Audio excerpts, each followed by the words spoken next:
The great melting pot. That's what we call America. We're going to talk about that. Welcome to Unfiltered. I'm your host, Rick Blood. Another week's gone by, and here we are. Still unsatisfied with the world. What can I say? We've all got to have something to hate. Like I said, America is referred to as the great melting pot. Why? Because of our immigration policies that were started hundreds of years ago, where we are indeed a nation of immigrants. I don't deny that. And I'm not saying that in the future we should become isolationists. But we're a country, and we decide who comes to our country, when they come to our country, and for how long they can be in our country. The Pope this week or last week was talking from the Mexican border. And he put down Donald Trump saying he was not a Christian because he wants to build walls, and anybody that builds walls can't be a Christian, and blah, blah, blah. And yet, again, much like Obama spouting, gun control and how guns are unnecessary to protect us, the Pope is surrounded by walls. The Vatican is a friggin' castle surrounded by walls.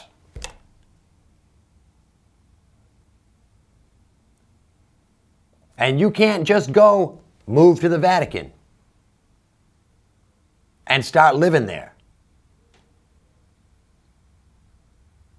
50,000 Mexicans couldn't make a trek and just start living at the Vatican. It won't happen. But yet the Pope puts us down for wanting to control our borders. I'm going to get back to the melting pot. I bet you forgot I bet you thought I forgot that. I didn't. The beauty of maybe not the beauty, the idea of America and immigration to America is that it is a melting pot. Melt already. See what I did there? The purpose of immigrants coming to America is to become American. Surprise. It's not to move to America and bring, whatever your ideals are with you. Yes, you can hold on to your ideals, but in America, we live by certain rules and morals, and if you're not going to live up to those rules and morals, stay in your own damn country.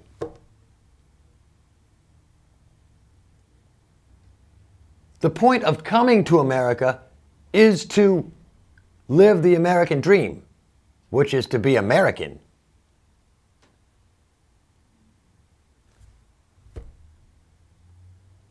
Yes, we're all immigrants, somewhere down in our lineage. The only people that aren't, and I'm sure that there is a tiniest minority of true Native Americans whose heritage never was anywhere else but this landmass here.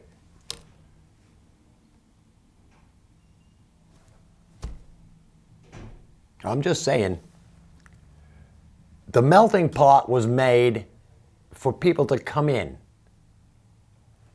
We get in, everything gets, you subdue your past. If you come from a violent country, you don't come to America to be a violent citizen. You come to America because you want to be different. Sure, practice whatever religion you want. It's yours. Have whatever opinions you want. They're yours. Say whatever you want if you own it. And if not, keep your mouth shut. If you're not willing to, straight up, if you're not willing to do what I'm doing, put your face out there, put your opinions out there, and take whatever comes as a consequence of those, then you should shut up. If not, own what you say. Own your opinions. And don't get me wrong, my opinions change all the time because situations change. And as a thinking human being with free will, it's my prerogative to weigh circumstances, look at different things all the time. Everything is in flux, people. Everything. Just saying, man, just saying. I saw a story on Yahoo News, and I only check odd news. I don't care about any of that mainstream crap that y'all are listening to and hoping you're going to hear squawk up from me about. Other than the fact that, I love the fact that Jeb Bush forgot to renew his domain name and Trump bought it. Yeah, see, if I was like a really smart guy, I would have seen this coming like years ago. Back when I first started Unfiltered and figured out what the internet was, because before I started here at Cheshire TV, I knew nothing about computers. Information superhighway, you don't need that. That's what we got books and Encyclopedia Britannica for. I would have, if anybody could have pictured, hey man, in 2016, Donald Trump's going to run for president. So guess what? In 2005, I'm going to buy the domain name Donald Trump 2016. It's brilliant internet strategy if you've got that long-range prediction thing. Yeah. Nothing Jeb can do about it now. Because when you go on the jebbush.com, you get kicked right to a Trump website. I love it. I love it. What can I say? Politicians are the most dirty, underhanded, ruthless people, and I'm going to prove it in this next thing that I talk about, because, I think about history, because history is the only place that the facts are. Face it. You look at history, you see what happened in the past, so you can affect what happens in the future.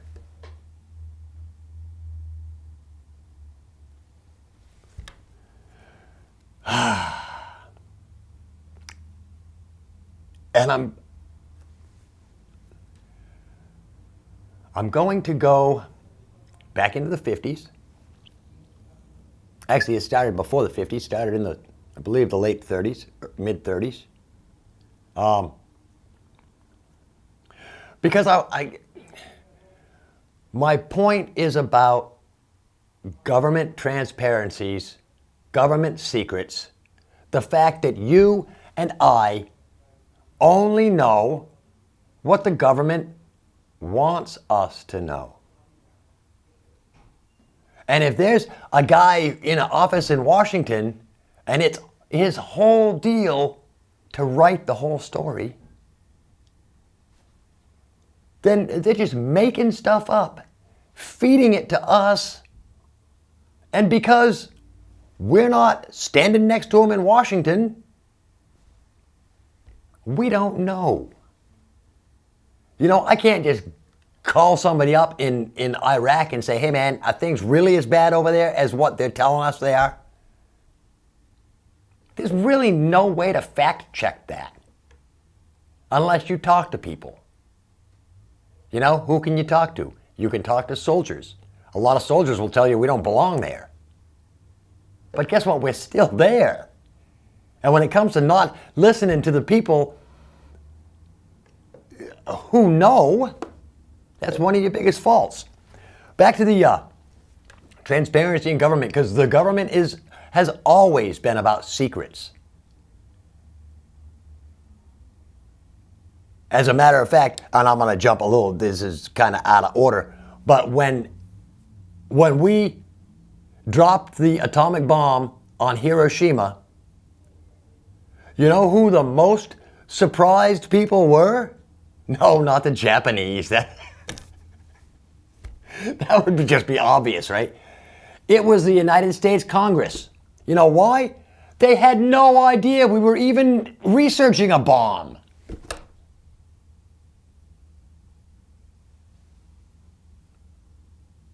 Imagine that. We were researching and developing a bomb for 5, 10 years.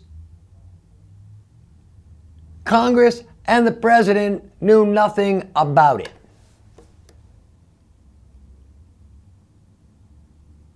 Back then it was called the Manhattan Project. Later on, I believe in the 50s, the name was changed from the Manhattan Project to the Atomic Energy Commission. They were in charge of atomic energy and atomic weapons.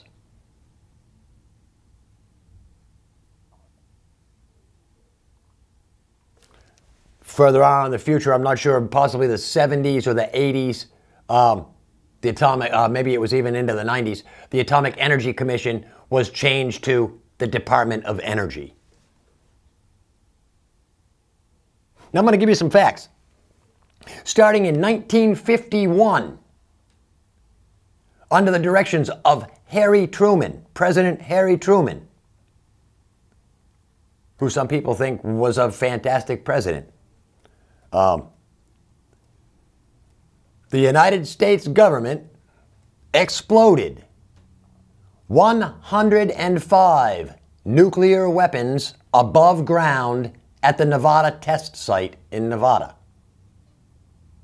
105 nuclear weapons. That was starting in 1951. An additional 828 nuclear weapons were detonated in Nevada in that same time period in underground chambers and tunnels and shafts.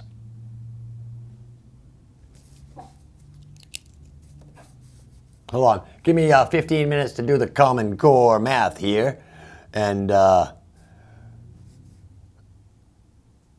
wow. That's 1,023 nuclear detonations at the Nevada test site on American soil.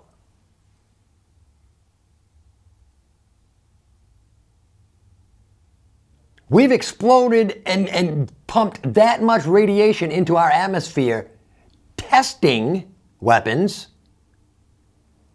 in the 50s and 60s. And the last test, anybody want to guess when the last nuclear test in Nevada happened? No, it'll knock your socks off, really. It was September 23rd, 1992. In 1992, a nuclear bomb was exploded in Nevada by the U.S. government. And radiation reigned supreme. And now we're demanding that nobody else can mess with with atomics and nuclear weapons. We should be the only ones. Why? Because we're good at it. We've exploded over 1,000 right in our own country. Should we be worried about radiation? Really? Maybe? I don't know. Maybe there's no such thing as GMOs. Maybe it's just 1,000 nuclear weapons worth of radiation sinking into our food supplies.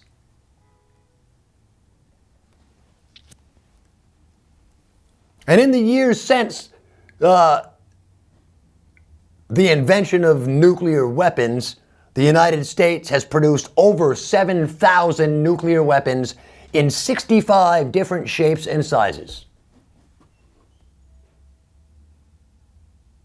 Because if anybody's going to wipe out the world, we are.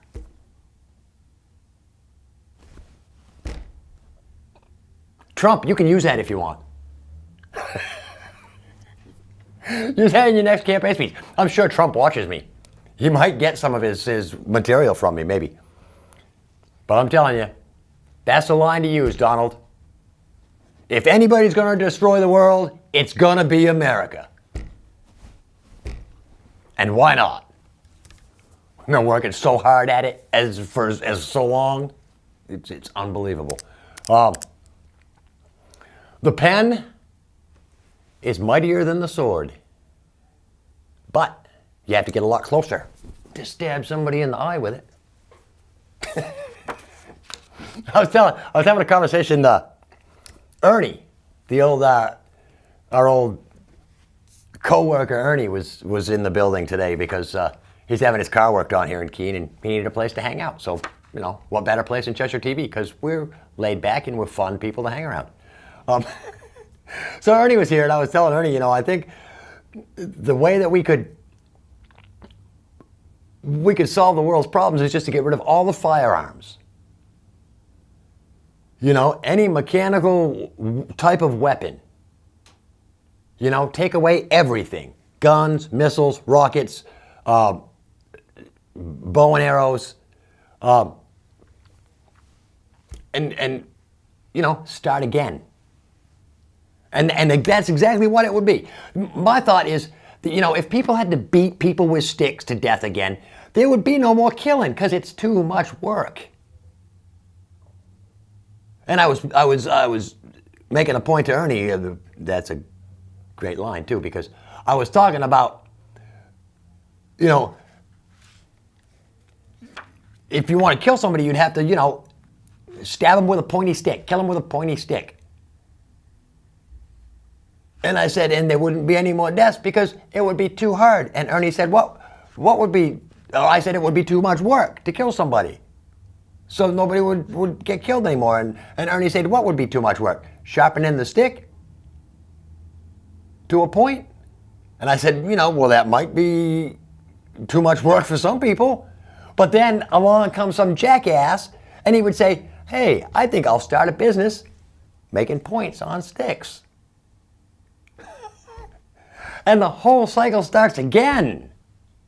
And then somebody will say, oh, well, he's, you got a pretty good idea with that pointy stick thing. How about if I take some rope and I, make a pointy stick, but I also tie a piece of rock on the end of the stick. So I can stab you, but also hit you on top of the head, too.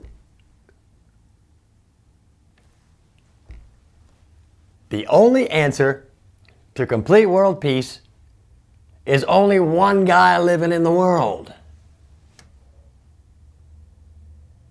So everybody, figure out who you want it to be. And I just hope it's not me. So I have a lot of responsibility keeping up a world by yourself. And the fact is, maybe even two people might be all right. But once you throw that third person comes into the mix, and eventually two of the three will get together and say, we should take care of that guy. We should get rid of that guy. And then maybe a fourth and fifth guy, and then the other guy comes up and says, hey, we got to get rid of them guys. It's an escalating thing. If any of you people have played Risk, you know how it goes. You start off with your one little army on that spot. Pretty soon you've got 20 of your armies on that spot.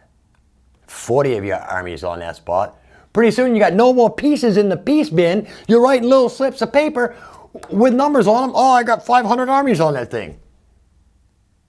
And it comes time to battle out those two land masses where, you know, you've got 8,000 troops on that board and your opponent has, you know, 8,500 troops on his spot, big piles of plastic and paper, you know. Well, we built it up. Because that's what you do. Again, countries are empires. Have you ever heard of any empire scaling back? Everybody says you can't scale back. But it's for the good of the people. We have to scale back. Jesus, can't you see that? Sorry I'm getting so worked up.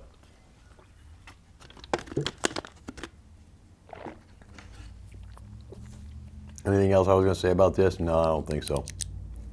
Just that we're horrible people, and on top of the 1,000 plus nuclear weapons that we've detonated here on our own soil, we also tested 5, 6, 8,000 of them out in the Marshall Islands in the middle of the Pacific Ocean. You know?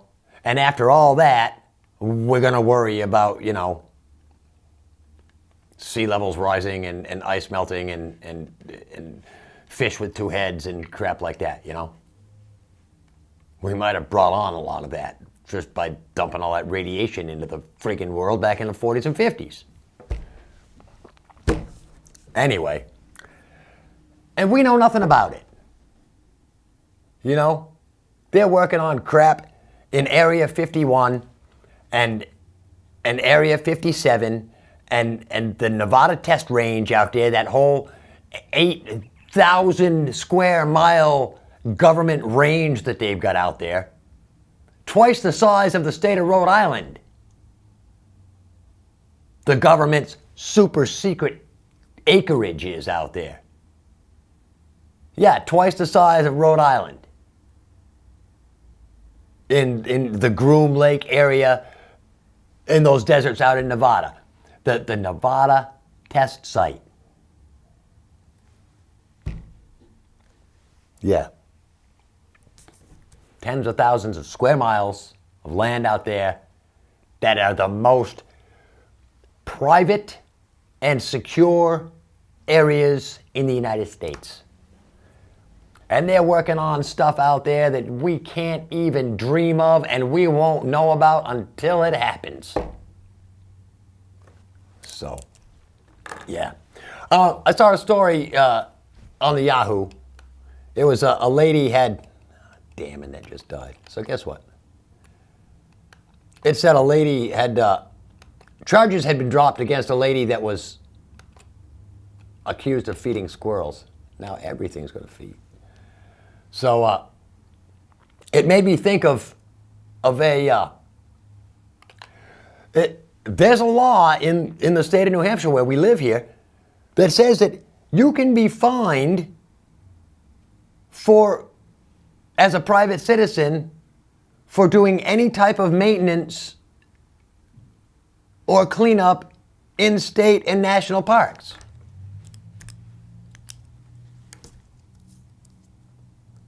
So if you see a broken bench or you know, a piece of erosion bar washed out, don't try and fix it. God, you might go to jail for that. Again, just, there's no logic. You have to see that. Right here in this town, our city just spent a crap load of money on new furniture for their city hall meeting room. All new desks. I'm not impressed. To me, that's a huge waste of money that could have been spent somewhere like on the roads or the sidewalks or some infrastructure project like that. I thought the old city hall desks were fantastic. They were historic. They had writing on the insides of the drawers. As counselors would sit at them, occasionally somebody would scrawl their name in. I believe I saw a date in there from the 1800s. One of Keene's city councilors in the 1800s wrote his name inside the drawer and put the date. That's historic. I don't like all this fancy crap. Hey, most lipstick for you lady folks contain fish scales, just so you know.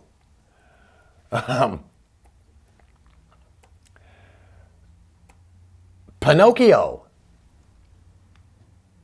is Italian for pine head. Yeah. You've heard the phrase playing possum? Well, when possums are playing possum, they're not playing. They actually pass out from sheer terror. Yeah.